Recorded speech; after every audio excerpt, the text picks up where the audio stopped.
Hello and welcome back to the channel. This week is going to be another indie game video review, and it's going to be for the adorable game that I've been waiting for so long, and that is SCHiM.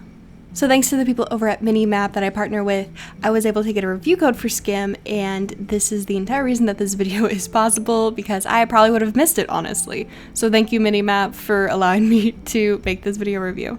Now, SCHiM is a game that I had seen what felt like years ago, back during some kind of Nintendo or an indie direct, and the entire concept is you are a shadow and you have to platform your way through other shadows to get from point A to point B. Now that's all I knew going into the game. I wasn't really sure what to expect, but I knew that it was some sort of like adventure, puzzle, platforming-esque type game, and those are like some of my favorite genres. So I was already sold on it. But when I got into it, I realized that this is a story-driven game. Now, you are this boy's shadow, this unnamed main character. You are his shadow. You follow him, and you get to see him go from a young little boy playing on his tricycle up through all of the major steps of life. You get to see him get his friend group. You get to see him go to school, graduate, get a girlfriend, try and get a job. Now, this game reflects real life, so you do get to see some of the struggles he goes through. The main one being where you separate. Now, your human has just gone into work and received the very unfortunate news that he has been fired. And in the upset emotions that he goes through, you end up getting separated from your human. Now, what is a shadow to do when you're separated from your human? Your entire job to keep him grounded is now no more. Well, you have to go and find your human. And that is the entire plot, that is the entire roughly 4 hours of gameplay that you are going to be adventuring through. You get to see him, and through following your human to try and reconnect to him, you get to see him go through even more of those life stages when trying to find a new job. Now, I love the unique concept of you're a shadow, so you can only interact with other shadows. And luckily, everything has a shadow. Now, the cool thing about this game is it takes place partly in the daytime, to where the sun creates natural shadows for you to jump around to, but it also takes place partly in the evening, where there is no natural sunlight, so you have to rely on the light given from artificial lamps. Now, the movement is very basic. You can move around, you can jump from shadow puddle to shadow puddle, as I was referring to them. And you can also fling yourself depending on the shadow's object that you were in. Certain poles you can wind yourself back and fling to the other side of the street, which was very, very fun. Certain other things like flags or electrical wires can fling you around the map. And you can also travel by human shadow. Of course, people have shadows and they are moving, so sometimes just hop a ride on someone's shadow and you can walk across the street. Now, there are certain puzzles that you will have to figure out and solve on your way through this journey, and some of those were actually quite tricky.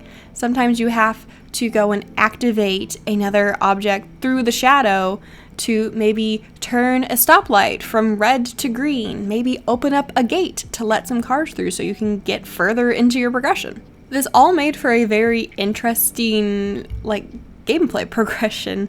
You are living out a day-to-day life trying to get back to your human, and each day he's just out of reach.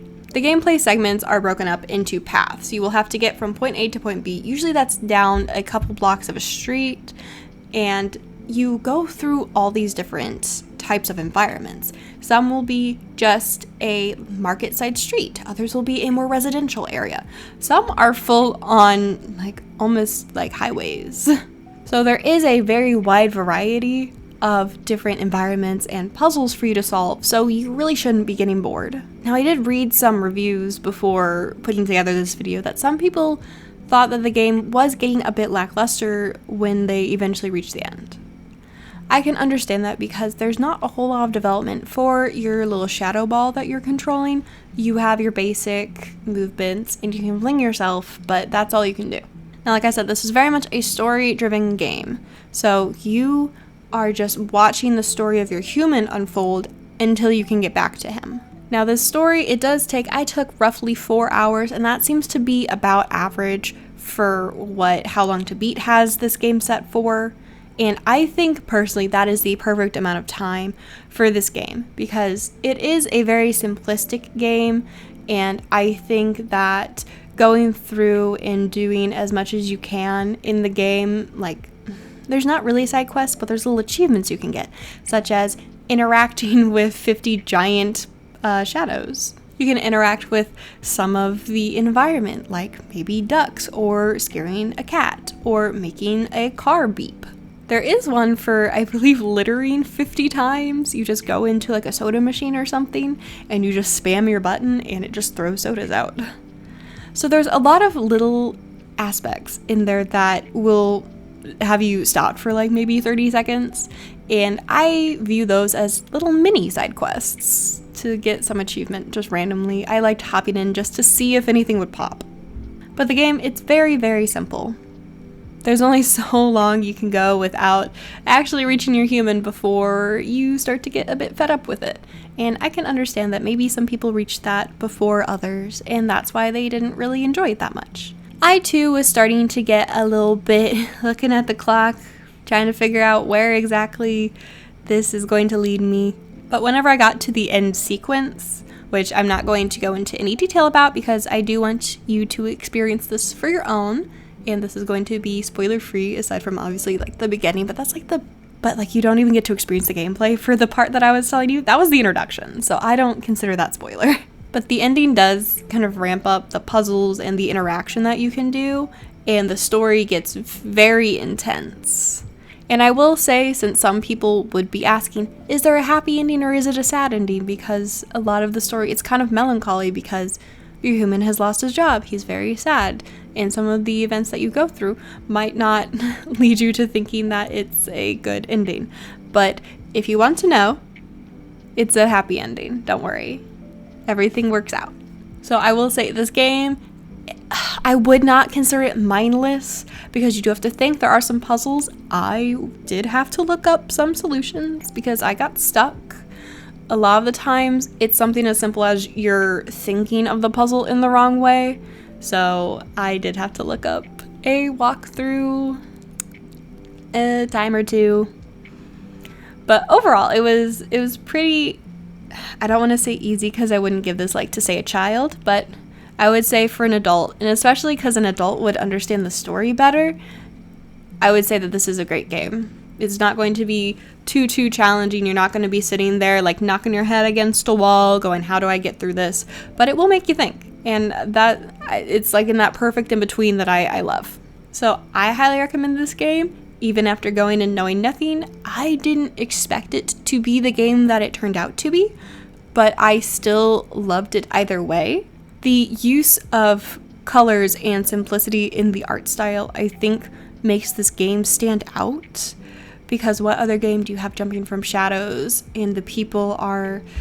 It's drawn by a heavy, almost the crayon style of pattern with the dark black outlines, and then each new area has its own color palette thrown over it, and it makes it stand out, and the changing in the color palette also helps make it feel like you're progressing because, oh, now my area is blue, now it's green, now it's orange.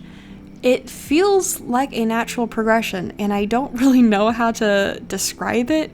There might be some psychological reasoning behind that I'm not aware of, but if there is, let me know, because I do like psychology, and I would love to find out if my hypothesis of, oh, these colors, maybe, I can't remember if we were more saturated, or if it goes in a certain direction, or maybe it's simply that the color corresponds to the emotion that you feel looking at that color. Blue for more sadness, orange for maybe some more uplifting or melancholy feelings.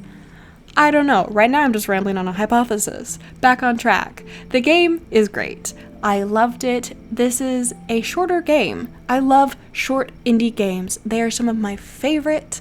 I love them because you can experience them in a short amount of time. And that means you can go back and replay them. And it is fine. I went through and replayed a little to the left not that long ago after not having touched it for 2 years, and it felt like I was experiencing the game all anew. And this gives the same feeling. I feel like I could play this game next year at the end of 2025 and I would have forgotten everything that I had done. Thank you, terrible memory. And I would experience it all anew again and gone through all of the emotions that I felt going through it this time, because there are a lot of emotions that you will feel. Now, I didn't even have to experience what this guy has experienced in life. I am very lucky to have never gotten fired from a job. And yeah, I can still feel empathy, sympathy for him. And you get to feel the emotions. I don't know how this game does it because it is such a simplistic, minimalistic art style, but it does it so well. So I do highly recommend this game. It is getting cold. It is getting dark early. So I feel like this is the perfect game to sit down on a big, fluffy chair or a couch, have a blanket, have a nice warm drink, and just play through it during a weekend. I feel like this would be perfect. Maybe have some lo-fi music playing on your TV and just have the ambiance going. I just have this amazing, cozy little picture in my head, and I feel like this is the perfect environment for these types of games. I love these types of games, especially during the fall and the winter. If they fit into my cozy little image, that I want to focus on more of these types of games for this season, because I feel like they're super, super helpful, because I know myself, I was in very much a slump for anything. Playing video games, watching anime, reading manga, some of my favorite type of stuff. But just that season change, it starts to get dark at like 4:30 for me. It starts to get freezing cold. It's hitting 30 degrees Fahrenheit. That's really cold. And so it just takes it out of you. And so I feel like these short, like pocket-sized games are the perfect way for people like me and anyone else who experiences this kind of feeling for the seasonal change. It's the perfect way for us to get out of that slump and back into our hobbies that we love.